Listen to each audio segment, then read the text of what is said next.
Jaz sem Urban Makovič, jaz sem študent tretjega letnika kulturne zgodovine na Univerzi v Novi Gorici. V okviru informative so me prosili, naj na hitro predstavim ta program z vidika študenta, a ne, katere stvari so mi všeč in kaj je na tem programu najboljše. Zdaj verjetno kot dijake vas tudi zanima vpis, a ne. Zdaj, kar se tega tiče, načeloma na Univerzi v Novi Gorici, s tem ni velikih problemov, a ne. Načeloma se program zelo redko zapolni, a ne, tako da glede tega vam ni treba skrbeti, a ne. Zdaj sam program kulturne zgodovine, a ne, je precej bogat, a ne. Obdobij, o katerih se pač uči, a ne, je v bistvu cela mavrica, a ne. Nekako se potegne črto od arheoloških obdobij, se pravi kamene dobe, pa vse tja neč do propada Jugoslavije, a ne. Fokus teh predmetov, vsaj kar se tiče geografsko, a ne, se nekako centralna Evropa, a ne, pa vse tja do Bližnjega vzhoda, a ne. Dosti je poudarka, a ne, na srednjem veku, na 19. stoletju in nemškem prostoru nasploh, a ne, ker je najbolj vplival na to naše območje.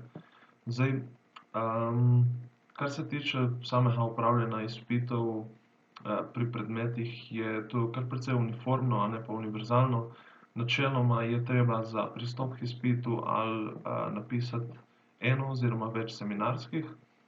Treba je pri nekaterih predmetih, kot na primer pri nemščini, opravljati še kolokvij in kakšne predstavitve, ali pa kakšno drugo obliko pisnega izdelka.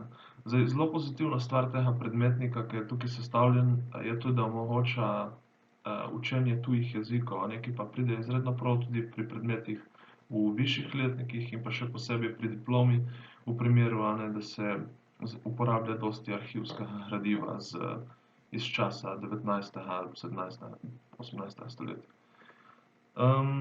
Zdaj, zelo pozitivna stvar tega študija so tudi seminarske, a ne. Na tem študiju študent načeloma opravi pri vsakem predmetu vsaj eno seminarsko, kar pomeni, da dobi ogromno vaje in priložnosti, da izboljšuje svoje pisanje.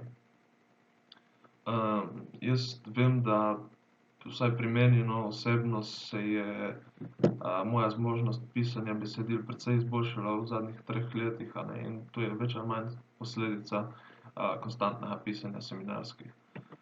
Sam izpit je pri večini predmetov ustne narave, se pravi, poteka neka debata med študentom in profesorjem, a ne, opravlja se tudi na klasičen način, a ne, da profesor postavi par vprašanj, na katere odgovoriš.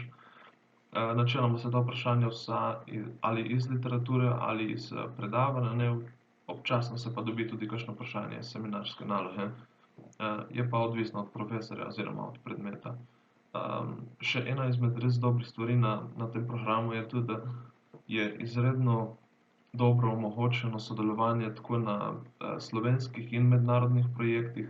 Jaz sem imel priložnost februarja 2020 tudi preko naše fakultete oziroma v sodelovanju na enem programu tudi v Tokiu na Japonsko, a ne, kar mi je bila res odlična izkušnja, a ne, sem spoznal študente tam, tako tudi tukaj iz Evrope, iz Japonske.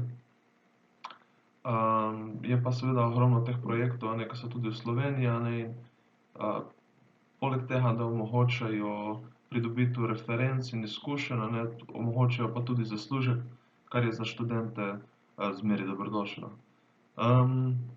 Naslednja stvar, ki se mi zdi zelo vredna omeniti, a ne, je ta zelo individualen pristop do študenta.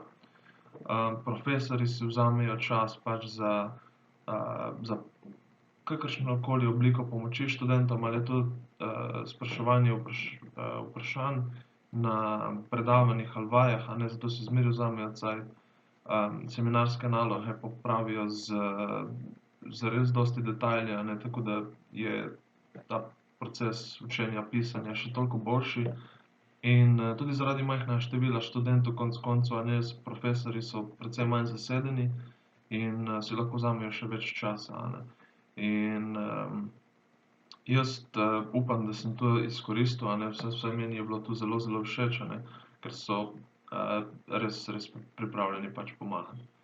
Zdaj, v bistvu v sklopu iste točke, a ne, je tudi to število študentov, a ne.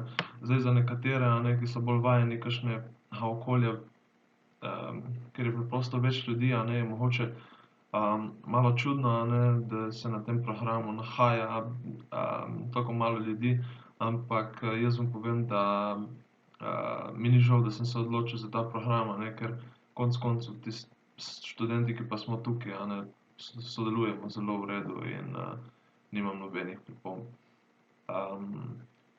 V primeru tega majhnega števila študentov tudi morate razumeti, a ne, da zelo dobra stvar tega je, da je pač preprosto več možnosti na voljo za vsakega, a ne. Tako pri projektnem delu, pri sodelovanju na univerzi in vse druge možnosti, ki jih to potegne zraven. Hvala.